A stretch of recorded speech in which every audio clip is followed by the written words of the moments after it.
Hello everyone. चलिए आज की करंट न्यूज़ के बारे में जानते हैं।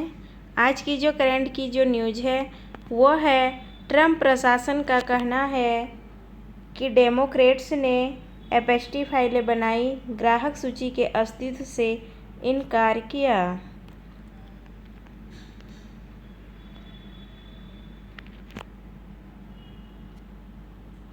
खबरें क्या है। ट्रंप प्रशासन का दावा है कि जेफरी एपस्टीन फाइलें डेमोक्रेट्स द्वारा बनाई गई है और उन्होंने ग्राहक के सूची के अस्तित्व से इनकार किया है।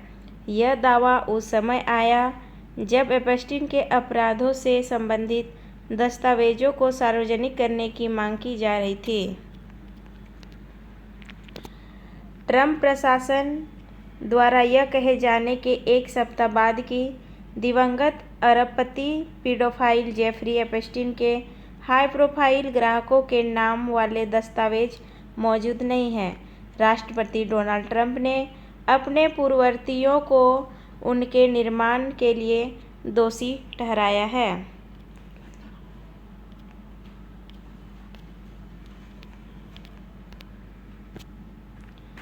शनिवार को अपने ट्रूथ सोशल अकाउंट पर पोस्ट किए एक बयान में ट्रंप ने लिखा, हम ओबामा, कुटिल हेलरी, कॉमी ब्रेनन और बिडेन प्रशासन के हारे हुए हैं और अपराधियों द्वारा लिखी गई फाइलों को प्रचार क्यों दे रहे हैं। उन्होंने आगे यह भी कहा कि उन्होंने एपस्टीन फाइल्स बनाई है। चलिए अब हम लोग एपस्टीन फाइल क्या है इसके बारे में कुछ जानकारियाँ जान लेते हैं। एपस्टीन फाइलें क्या है। एपस्टीन फाइलें जेफरी एपस्टीन के खिलाफ अमेरिकी न्याय विभाग द्वारा जारी किए गए दस्तावेजों का एक संग्रह है जिनमें उनके अपराधों और संबंधों के बारे में जानकारी मिलती है। अब हम लोग देखते हैं एपस्टीन फाइलों में क्या क्या शामिल है। पहला जो शामिल है वो है निजी जेट उड़ान लॉग। एपस्टीन के निजी विमान की उड़ानों के रिकॉर्ड जिसमें यात्रियों और उड़ान के विवरण शामिल हैं। दूसरा जो है वो है एपस्टीन की संपर्क ब्लैक बुक। एपस्टीन की व्यक्तिगत पता पुस्तिका जिसमें उनके सहयोगियों और संपर्कों के नाम और संपर्कों की जानकारी शामिल है। अब तीसरा जो है वो पॉइंट है मालिश करने वाले की सूची। एपस्टीन के संचालन से जुड़े व्यक्तियों की एक सूची जिसमें नाम और संपर्क की जानकारी शामिल है, लेकिन इसे भी संपादित किया गया है ताकि पीड़ितों और निर्दोषों व्यक्तियों की पहचान न हो। चौथा जो पॉइंट है वो है साक्ष्य सूची, ये भी शामिल है उनमें। कानून प्रवर्तन एजेंसियों द्वारा जब्त किए गए साक्ष्य की एक विस्तृत सूची जिसमें कंप्यूटर उपकरण, डीवीसी, सेक्स खिलौने और तस्वीरों के फोल्डर शामिल हैं। एपस्टीन फाइलों को लेकर ट्रंप का दावा। चलिए अब इन्होंने क्या दावा किया है उसको देखते हैं। ट्रंप ने दावा किया कि एपस्टीन फाइलें फर्जी है और उन्हें उनके राजनीतिक विरोधियों द्वारा बनाया गया है, जैसे कि बाइडेन प्रशासन। ग्राहक सूची का अस्तित्व। अमेरिकी न्याय विभाग और एफबीआई ने जांच के बाद यह कहा कि उन्हें ऐसी कोई सूची शामिल नहीं मिली है जिसमें एपस्टीन के ग्राहकों के नाम हो। पिछला जो बयान ट्रंप ने दिया था, चलिए उसको देखते हैं। ट्रंप प्रशासन की ओर से अटॉर्नी जनरल पैम बोंडी ने पहले कहा था कि उनके पास एपस्टीन के अपराधों से संबंधित दस्तावेज हैं, लेकिन बाद में स्पष्ट किया गया कि वह ग्राहक सूची की बात नहीं कर रही थी। विरोधाभास। ट्रंप का यह दावा है कि उनके पहले के बयान से विरोधाभासी हैं और इसे एक सार्वजनिक यू टर्न के रूप में देखा जा रहा है। हाल ही तक ट्रंप प्रशासन ने कहा था कि फाइलों में एक ग्राहक सूची शामिल है। प्रसिद्ध नामों की एक सूची, जिनके बारे में माना जाता है कि वे फाइनेंसर से जुड़े थे या जो उसके द्वारा संचालित अवैध गतिविधियों में शामिल हो सकते थे। लेकिन 7 जुलाई को अटॉर्नी जनरल पास बॉन्डी ने उस कहानी से अपना पल्ला झाड़ लिया जिसे ट्रंप प्रशासन ने बढ़ावा देने में मदद की थी और कहा कि जेफरी एप्स्टीन ने ग्राहक सूची नहीं बनाई थी और धनी व्यवसायी की यौन तस्करी से संबंधित कोई और फाइल नहीं थी। इस घोषणा से सार्वजनिक रूप से यू टर्न हुआ और इससे मागा समर्थक नाराज हो गए, जो अपने राजनीतिक विरोधियों को बेनकाब करने और फंसाने की उम्मीद में सूची के सार्वजनिक होने पर भरोसा कर रहे थे।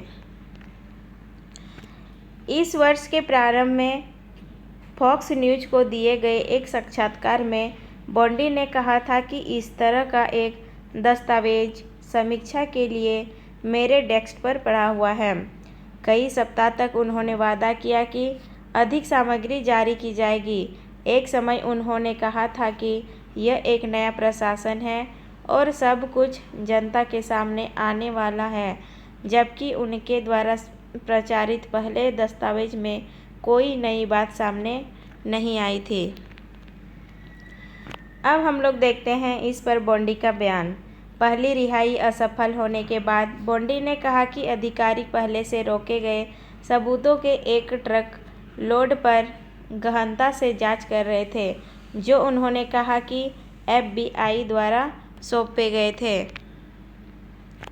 फरवरी में जारी किए गए दस्तावेज के एक छोटे समूह में एप्स्टीन के निजी विमान से उड़ान लॉग की प्रतियां शामिल थीं, जो लंबे समय से कई अदालती मामलों में उपलब्ध हैं, और एप्स्टीन और उनके लंबे समय के विश्वासपात्र गिहिसलैन मैक्सवेल द्वारा कथित रूप से संकलित एक पता पुस्तिका की अत्यधिक संपादित फोटोकॉपी, जिसका उल्लेख कई वर्षों से मीडिया में किया जाता रहा है। अब हम लोग देखते हैं न्याय विभाग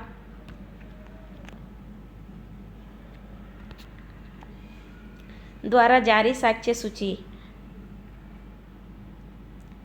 न्याय विभाग ने 254 मालिश करने वालों की एक काली सूची और एक साक्ष्य सूची भी जारी की, जिसमें 150 से ज़्यादा वस्तुओं की प्रविष्टियां शामिल हैं, जिनमें नग्न तस्वीरें, मालिश की मेजें, सेक्स टॉयज और अन्य वस्तुएं शामिल हैं। एप्स्टीन नाबालिग लड़कियों को मालिश करने वालों के रूप में काम पर रखने और फिर उन्हें अपने ग्राहकों के साथ यौन संबंध बनाने के लिए प्रोत्साहित करने के लिए जाना जाता था। ट्रंप का जो बयान आया था, चलिए उसको देखते हैं। शनिवार को अपने बयान में ट्रंप ने कहा कि उनके राजनीतिक विरोधी एप्स्टीन फाइलों पर ध्यान देने के लिए जिम्मेदार है। इस प्रक्रिया में कई असंबंधित षड्यंत्र सिद्धांतों का संदर्भ दिया है, जिसमें 2020 का चुराया हुआ चुनाव भी शामिल है, और कट्टरपंथी वामपंथी पागलों के बारे में शिकायत करते हुए पूछा कि उन्होंने एप्स्टीन फाइलें क्यों नहीं जारी की।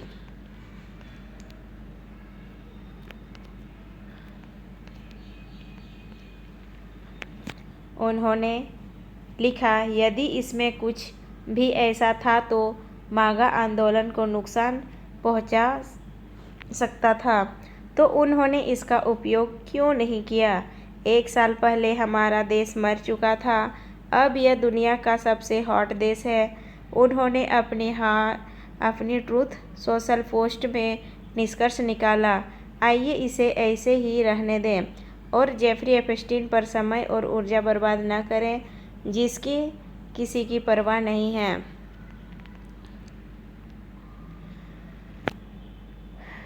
जून में जब ट्रंप और उनके पूर्व सलाहकार तथा सरकारी दक्षता विभाग के प्रमुख एलन मस्क के बीच सार्वजनिक विवाद चरम पर था, तब टेस्ला के मालिक ने एक्स पर एक पोस्ट में दावा किया था कि ट्रंप का नाम एप्स्टीन फाइलों में था।